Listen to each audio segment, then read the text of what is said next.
Hi guys, my name is Nonima Digela. Welcome to my YouTube channel. So today I want us to talk about the ad hoc committee that is sitting in Parliament. Guys, Zia Buya Payana, I do not want to even lie. A lot is happening. This is what happened yesterday when on the first day. That's what I want us to talk about so that we can come to today, what is happening the second day of the Parliament ad hoc committee. So, appearance of Lieutenant General Nhlanhla Mkhwanazi before the ad hoc committee, 7th October 2025 in Parliament of the Republic of South Africa. So let's do a background quickly. This committee was established by the National Assembly in July 2025 to investigate the allegations by Lieutenant General Mkhwanazi of KwaZulu-Natal, who is a Lieutenant General Mkhwanazi is a police commissioner there in KZN. Mkhwanazi alleged that elements within South African police services, political structures, and criminal networks have colluded to protect high-profile offenders and obstruct justice in South Africa. The committee then has been mandated to run until 31st October 2025 and operate in parallel with the Madlanga Judicial Commission of Inquiry. Okay, so core allegations presented are the following. During his sworn statement, Mkhwanazi reiterated and expanded on earlier claims. Number one, political interference. Senior politicians allegedly instructed police to halt or redirect investigations implicating connected individuals. Number, systematic collusion. A criminal network operates across SEPs, prosecution units, and political offices to manipulate outcomes. Number three, sabotage investigations. Task team investigating sensitive cases were disbanded or their evidence tampered with. Number four, threats and retaliation. He and other officers faced intimidation after refusing to comply with unlawful directives. So he says, and I quote, "What we face in policing today is not incompetence, but deliberate obstruction of justice to serve criminal and political interest." That's Lieutenant General Mkhwanazi. So the committee started yesterday. Session dynamics were like this. The session opened with attention over the admissibility of a supplementary affidavit of Mkhwanazi that had been submitted just before the hearing. EFF and DA MPs demanded that it be entered into the record and made public.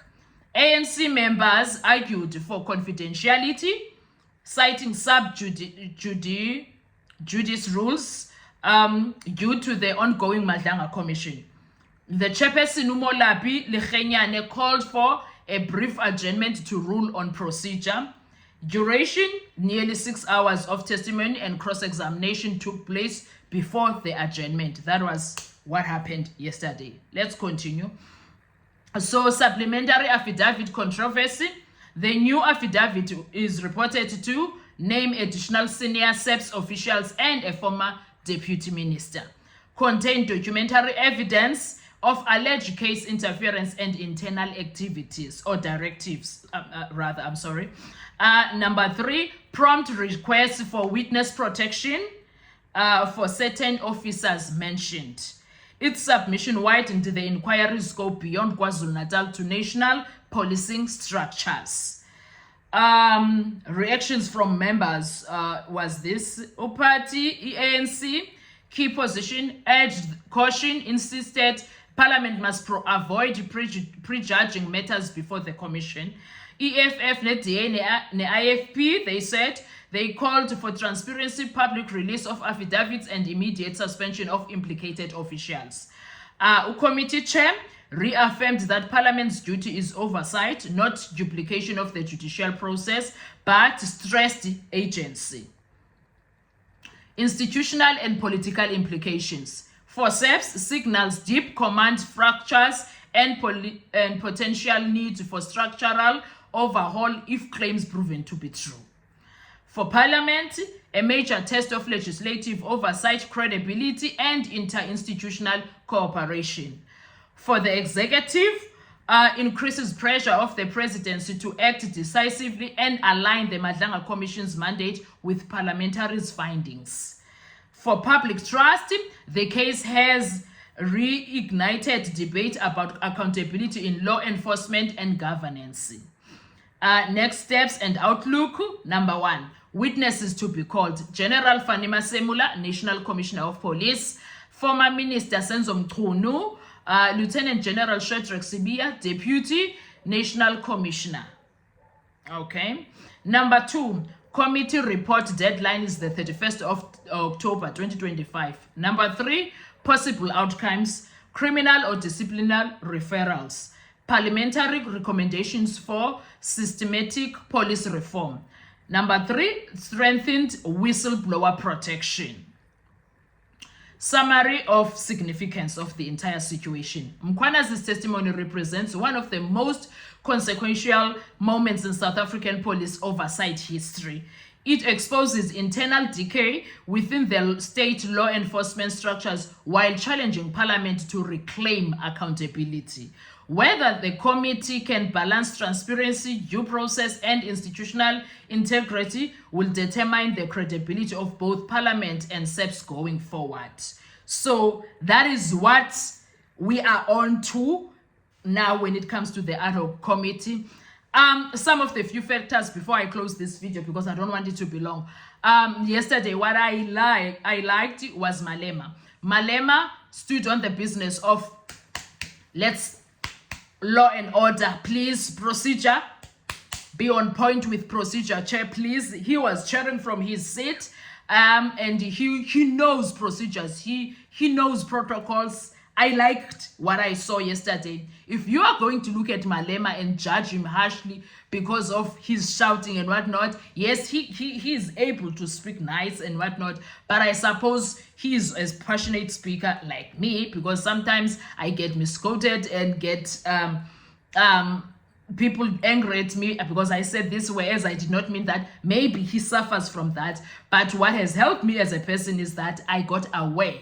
I became aware of who I am and how I speak. So at times when someone does this, I know that you need to calm down. You are getting your passion very high up and people are getting uncomfortable. So I wish Malema can get someone who's going to make him understand you don't have to be loud for people to hear you. They can still hear you even if you are loud. That's our issue when we speak.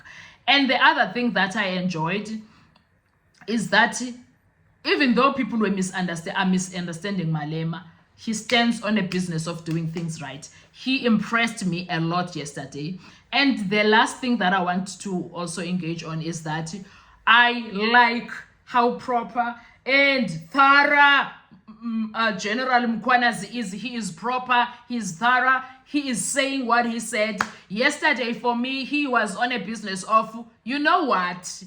The one thing that you must all know, you politicians, in my head, what I was hearing him say was, Masela ndini, zilutist ndini, politicians ndini, sebenza nabo, police ndini. I dare you. I'm not going to allow you to abuse and empty our country like that. I am coming for you one by one. That's what he said. You know his closing statement saying that, you know what, the MP that expected me to apologize, go to the media again and I will come for you with evidence. Try me. Like there is a lot that was going on there, but okay, it is what it is. Today, we are having the MPs asking questions to Ushamase. So we are going to talk about that in the next video. For now, thank you so much. I appreciate you. Please make sure you do not forget to like, to share, to comment. And most importantly, please make sure you are subscribed on my channels, whether it's YouTube, Facebook, TikTok. Please make sure. Enjoy your day. Bye-bye.